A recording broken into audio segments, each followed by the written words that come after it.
Hallo. Meine Kamera funktioniert noch nicht. Entschuldigung.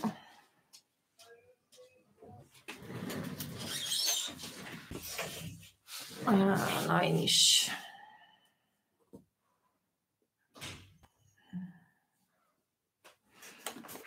Einen Moment. Ich habe gerade ein bisschen technische Probleme. Oh, jetzt funktioniert es. Guten Abend allerseits.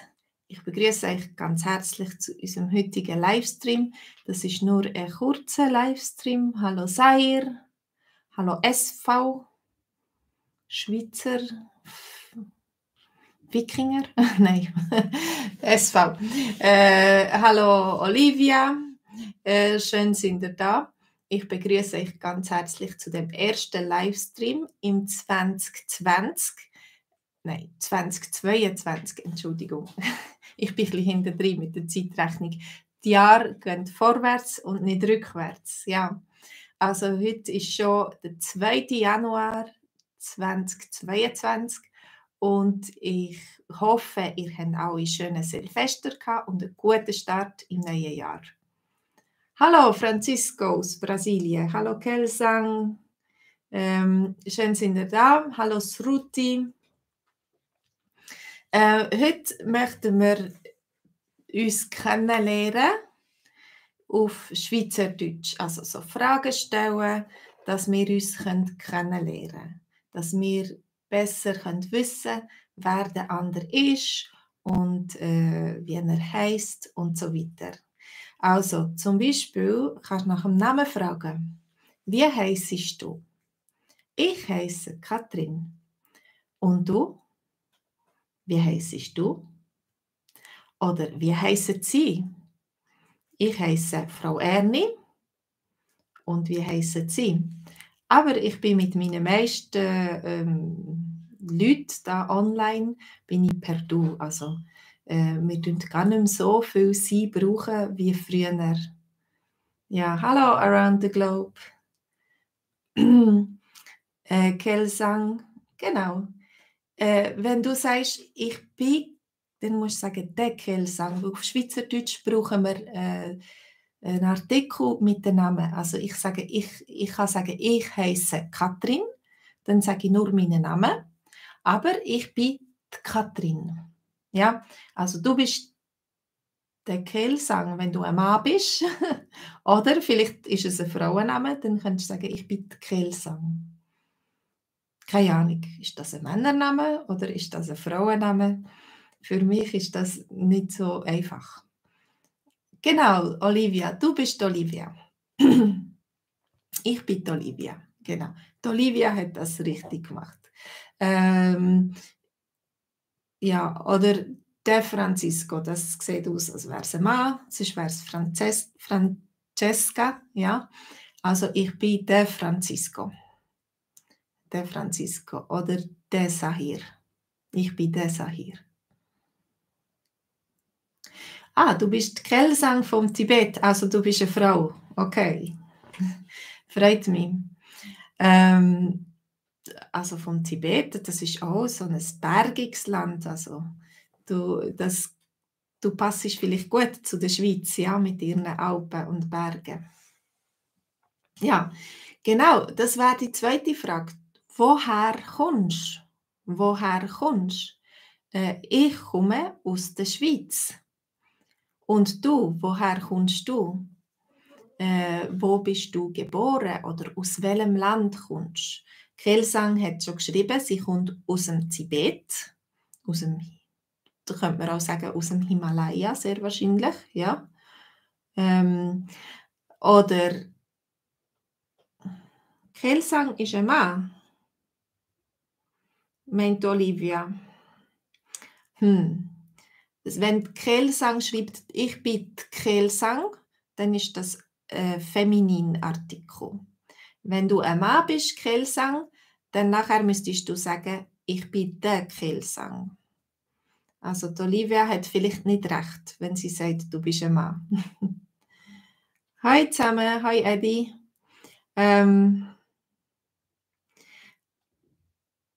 Oh, around the globe. Du kommst aus Ägypten. Also du bist ein Ägypter oder eine Ägypterin. Also deinem Namen an sieht man auch nicht genau, ob du ein Mann bist oder eine Frau. Eddie, du bist, glaube ich, ein Mann. Für mich ist Eddie ein Männername. Ja? Eddie, so hat mein Großvater geheißen. Oder so haben wir meinem Großvater gesagt. Eddie. Meinem Großpapi. Also, das ist der Eddie. Genau. Meine Frage war noch, woher kommt ihr? Vielleicht können die anderen auch noch schreiben. Woher kommt ihr? Kommt ihr aus Europa, Afrika, Asien? Woher kommt ihr? Ah, aber Adam ist ein Männername around the globe. Also du musst sagen, ich bin der Adam. Der Adam, das wäre feminin. Adamine. Ja, also ich bin der Adam. Mein Mann, das ist auch der Adam. Mein Mann heißt Adam. Das ist der Adam. Der Adam ist mein Mann. Mhm. Und dann haben wir noch gefragt, woher das ihr kommt. Oder wenn du per Sie bist, dann kannst du fragen, woher kommen Sie? Wenn du die Leute sitzen, zum Beispiel wenn du Verkäuferin bist oder Verkäufer in einem Laden, dann tust du vielleicht deine Kunden weniger duzen, sondern du tust sie sitzen und dann kannst du fragen, woher kommen Sie? Woher kommen Sie? Genau, ich bin der Kelsang, genau. Wenn du ein Mann bist, dann musst du sagen, ich bin der Kelsang. Genau, das ist richtig.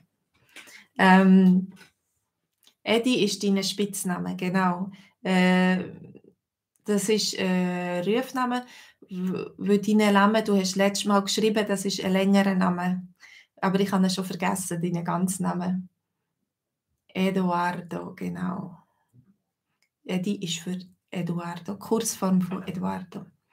In der Schweiz haben wir sehr viele kurze Namen und vor allem für Frauen heisst es dann plötzlich, das ist Skatti. Also zum Beispiel Kurzform für Katrin könnte sein Katti. Aber dann sagen wir nicht mehr die Katti, sondern wir sagen Skatti, also Neutrum. Ja, das kann auch möglich sein. Weil ja alles, was diminutiv ist, das ist Neutrum auf Schweizerdeutsch. Also, die Olivia ist für Frauen und der Adam, der ist für Männer. Der ist feminin, wie die, der, und der ist für maskulin. Arturo, hallo, du bist der Arturo, genau.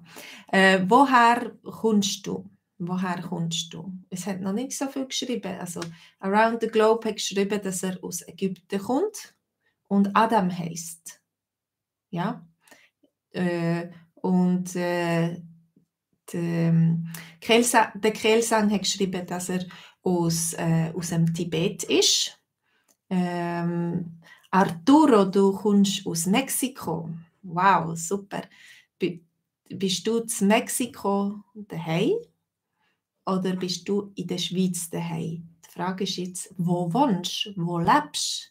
Ja, wir können das auf zwei verschiedene Arten fragen. Wo wohnst du, ist mehr mit dem Wohnen, mit dem Haus, mit der Wohnung verbunden. Und wo lebst, ist das Leben, kommt vom Leben, aber eigentlich ist das Synonym. Dort, wo ich wohne, dort lebe ich auch. Und dort, wo ich lebe, dort brauche ich eine Wohnung oder ein Haus und dort wohne ich. Ja. Olivia, du wohnst in der Schweiz. Mhm.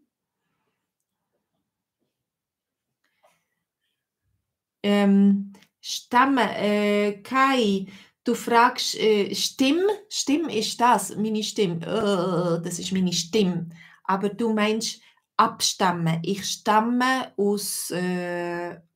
zum Beispiel, ich stamme von den Indianern ab, sehr wahrscheinlich, wenn wir von der Herkunft reden, ja, oder ich stamme von der Schweizer ab, ich bin eine echte Schweizerin, ohne irgendwie andere Nationalitäten. Ich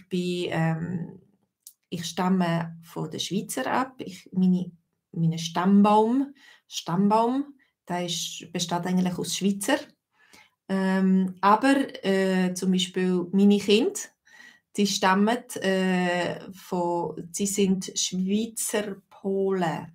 Sie haben 2 Nationalitäten und sie sind ein Gemisch.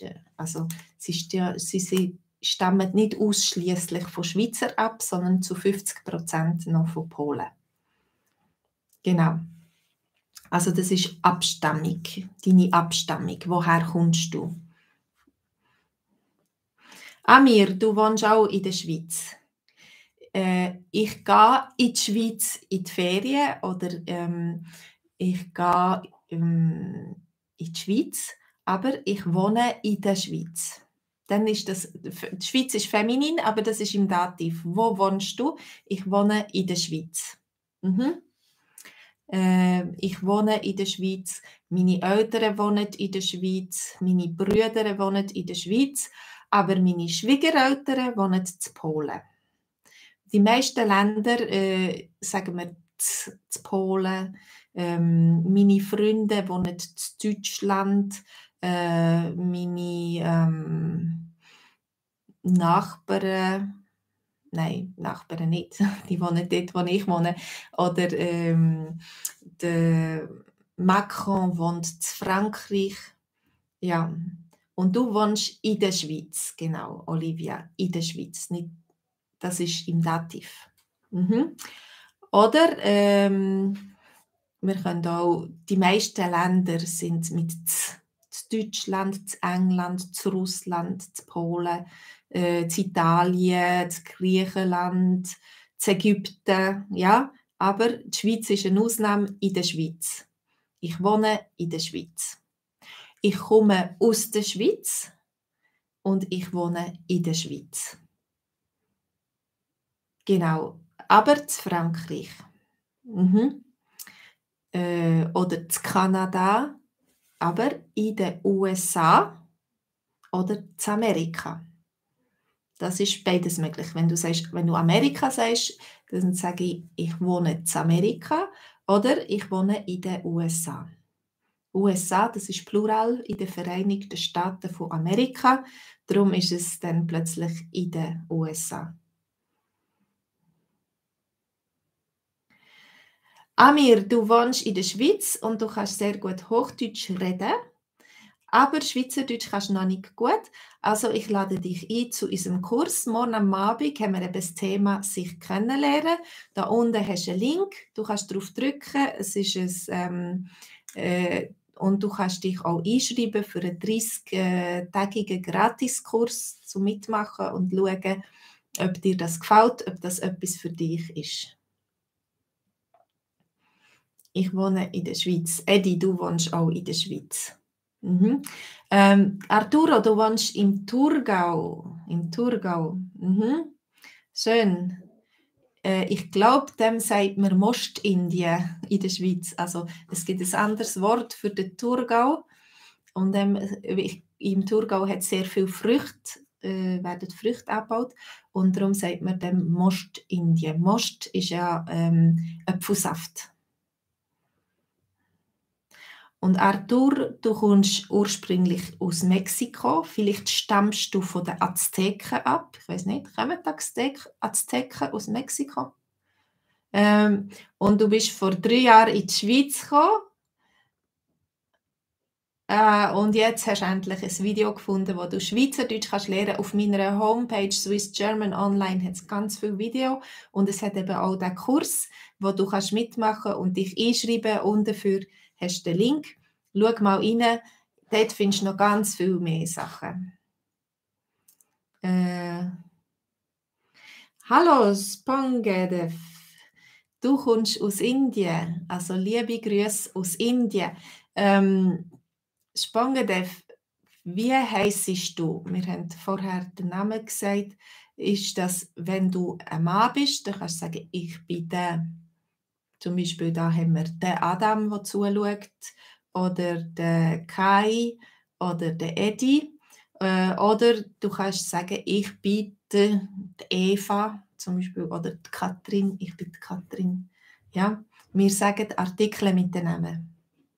Hallo Youssef. Der Youssef hat uns geschrieben. Hallo, genau. Also, wir haben gefragt, wie heisst es? Wer bist du? Könnte man auch fragen, wer bist du?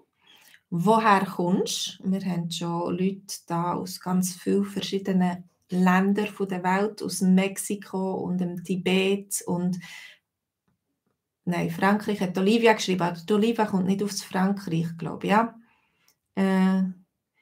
Sassia. Sassia, du heisst Sassia, also du bist sehr wahrscheinlich eine Frau, nehme ich jetzt an. Also du könntest sagen, ich bin Sassia. Sage ich das richtig? Du liebst Schweizerdeutsch, sehr schön. Ja, Schweizerdeutsch ist sehr eigenartige Sprache. Ein Unikat ein bisschen. Umut, du kommst aus der Türkei und du wohnst in Chur. In Chur, also es gibt auch Leute, die Dialekt reden und sagen in Zürich, in Schaffhausen oder so, aber ich sage immer z. Ich wohne in Chur, ich wohne in Zürich, er wohnt in Bern, in Freiburg, in St. Gallen. Ich sage z anstatt in. Ja. Dialekte, die so ein bisschen mehr näher von Deutschland sind, kann sein, dass die auch in sagen, aber ganz viele Leute sagen, ich wohne z. Ich wohne in Hamburg, ich wohne in Paris oder in Köln oder in London oder in New York oder auch einfach in Tüdingen oder in Zermatt oder wo auch immer. Olivia, du hast auch gerne Schweizerdeutsch. Du bist unsere treue Begleiterin da auf unserem Kanal, ja. Und du wohnst in Bern. In Bern reden sie Berndeutsch. Genau, ein bisschen anders, aber das ist auch gut. Ja, ich wohne in Chur. Ich würde es mit einem Z schreiben, aber jeder schreibt es ein bisschen anders.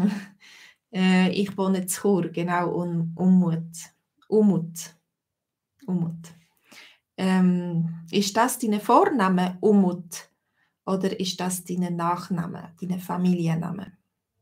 Ja, wenn du ein Formular musst ausfüllen musst, dann musst du immer aufschreiben, das ist dein Vorname. Mein Vorname ist Katrin und mein Familienname ist Ernie.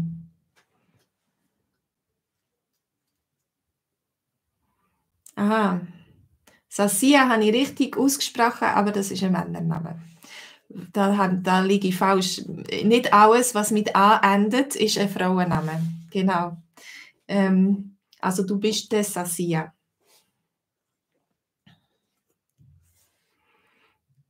Genau. Edi, auf Schweizerdeutsch sagen wir, ich bin der Edi. Du kannst sagen, ich heiße Edi, ohne Artikel. Oder wenn du sagst, ich bin, dann musst du sagen, ich bin der Edi. Ja? Oder das ist der Max. Oder das ist die Dorothee. Ja? Du musst Artikel brauchen mit dem Namen auf Schweizerdeutsch. Oder das ist die Frau Müller. Auch wenn du Frauen hast oder Männer, wenn du per sie bist, dann brauchst du auch Artikel. Amir, du musst noch Hausaufgaben machen. Fährst du morgen die Schule wieder an? Oh, ich wünsche dir viel Spaß bei deinen Hausaufgaben. Kelsang, du wohnst in Bözen, zwischen Bruck und Frick. Auf dem Börzberg. Auf dem Börzberg. Das muss ein kleinerer Ort sein. Das ist nicht die Gegend, die ich kenne. Das ist, muss ich vielleicht einmal mal schauen, auf der Landkarte, wo das ist. Ein komischer Ort. Ich hoffe, der Ort gefällt dir, auch wenn er komisch ist. Oder ist nur der Name komisch vielleicht? Prinzessin Sarah, du wohnst in Paris und deine Familie wohnt in Solothurn. Schön. Also, du bist in Frankreich. Genau. In der Hauptstadt von Frankreich.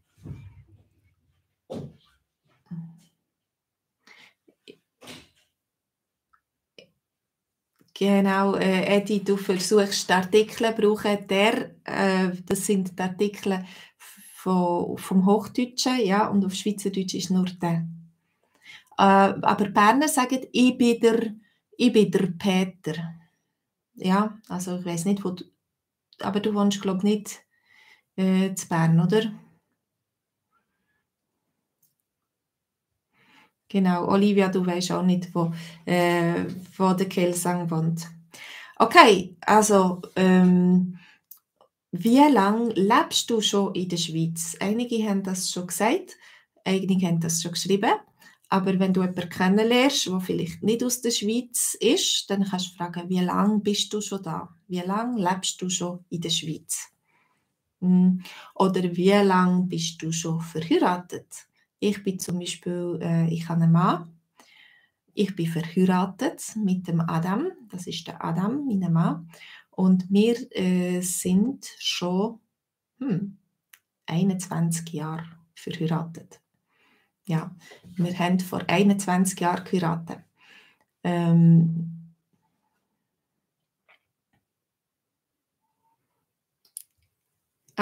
Macht nichts, Edi. Manchmal ist es auch blöd mit der Selbstkorrektur, wenn du versuchen Schweizerdeutsch zu schreiben und dann irgendetwas Komisches rauskommt.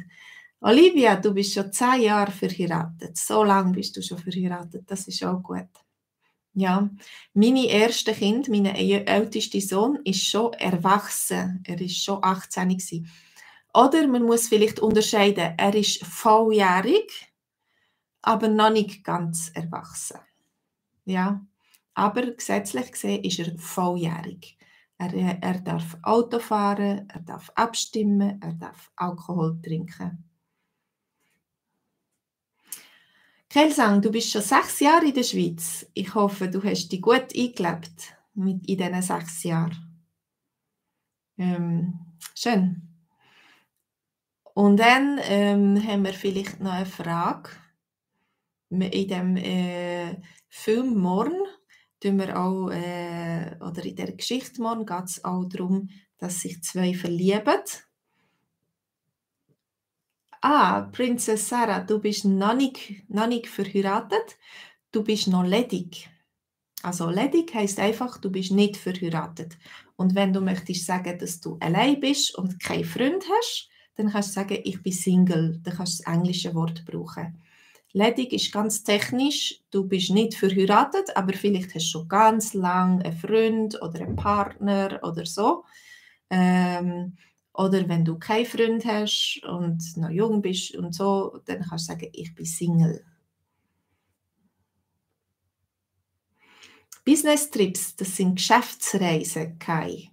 Also ich bin auf Geschäftsreise in der Schweiz zum Beispiel. Ich wohne nicht in der Schweiz, aber ich gehe in die Schweiz auf Geschäftsreisen.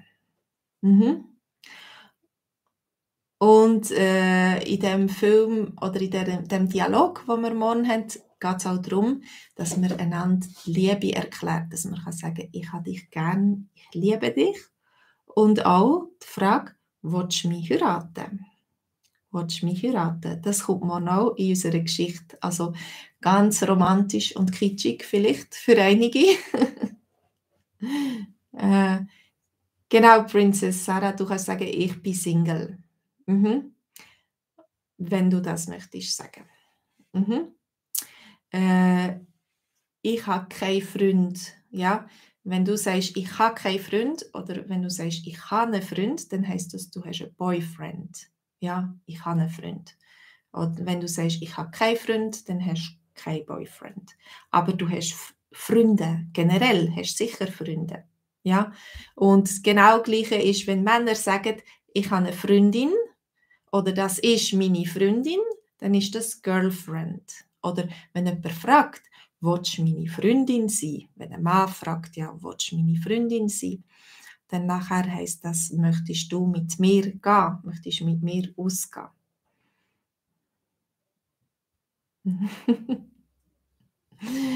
Kelsang, was bedeutet Berndeutsch Auat? Ich glaube, da müsst ihr das Ding schauen von Massimo Rocchi, der hat darüber das ist ein Komiker und hat ein Programm darüber gemacht. über Aua. Ich glaube, das kann ganz viele Sachen haben. Ich weiss aber, es heisst, am besten schaut ihr das an. Das ist noch schwierig zu erklären. Olivia, du hast gerne romantische Geschichten. Also dann sehen wir uns vielleicht morgen bei unserem Dialog. Unten könnt ihr schauen, da draufklicken. Ihr habt schon im Link ein Probiererli, ihr seht ein Bild und einen kleinen Teil vom Text von unserem Dialog. Und dann könnt ihr euch einschreiben für 30 Tage gratis Schweizerdeutsch-Kurs. Also jeden Montagabend gibt es eine neue Geschichte und einen neuen Livestream, wo ihr könnt mitmachen und mitchatten.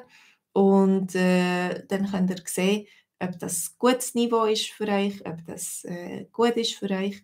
Und dann könnt ihr regelmässig Schweizerdeutsch lernen mit mir und Fortschritt machen und immer mehr reden. Hallo Jusse. Du bist aus Syrien und du wohnst in der Schweiz. Du wohnst in St. Gallen. St. Gallen ist eine schöne Stadt, die muss ich einmal besuchen. Ich bin noch nie länger da gewesen. Du redest Arabisch und Kurdisch. Du kannst sagen, ich rede Arabisch und Kurdisch. Das können nicht so viele Leute. Ja, also cool. Eben auf Schweizerdeutsch sagen wir nicht, ich spreche, sondern ich rede. Also sprechen, das klingt sehr Hochdeutsch. Das ist eine Sprache, Arabisch ist eine Sprache und Kurdisch ist eine Sprache, aber wir reden verschiedene Sprachen. Und in der Schweiz selber haben wir 4 Landessprachen, aber nicht alle Schweizer reden alle Sprachen. Also ich kann Deutsch und Französisch, aber mehr nicht.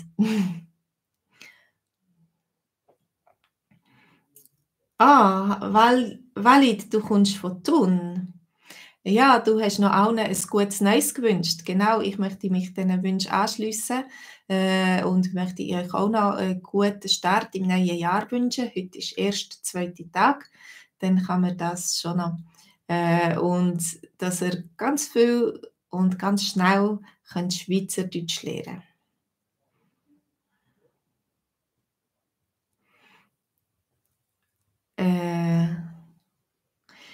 Genau. Kai, du sagst, du gehst in die Schweiz auf Geschäftsreise und zwar auf Aarau. Aarau ist die Hauptstadt und Aargau ist der Kanton. Also im Kanton Aargau auf Aarau. Und das ist, oder du gehst in Kanton Aargau und zwar auf Lenzburg, in das Städtli Lenzburg. Und das ist auch so das schönes, herziges Städtli. Also herzig, das ist auch ein schöner Schweizer Ausdruck. Schön, niedlich, hübsch.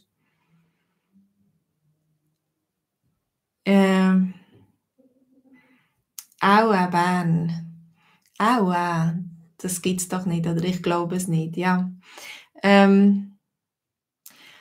Okay, dann hat mich gefreut, mit euch zu chatten, morgen und zu reden. Morgen haben wir am Abend einen Livestream. Wenn du Lust hast, kannst du dich einschreiben.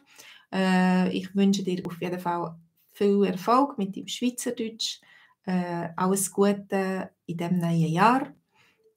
Und bis bald wieder einmal. Macht's gut. Tschüss zusammen.